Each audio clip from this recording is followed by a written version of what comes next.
School పోతున్నావా? Yes sir. ఏ school? ZPS sir.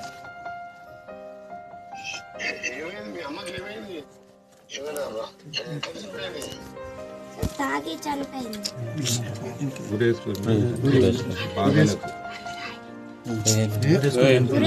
చనిపోయింది. బాధపడకు, నాయనేమో లేడు కదా. పైసలు పంపించిన బ్యాంకులు వేసుకో, మంచిగా చదివిస్తా, మంచిగా చదువుకో. అక్కడ ఏమైనా ఉంటే ఎంఆర్ఓ చెప్పు. ఎంఆర్ఓ నాకు చెప్తాను నీకు ఏమైనా కావాలంటే.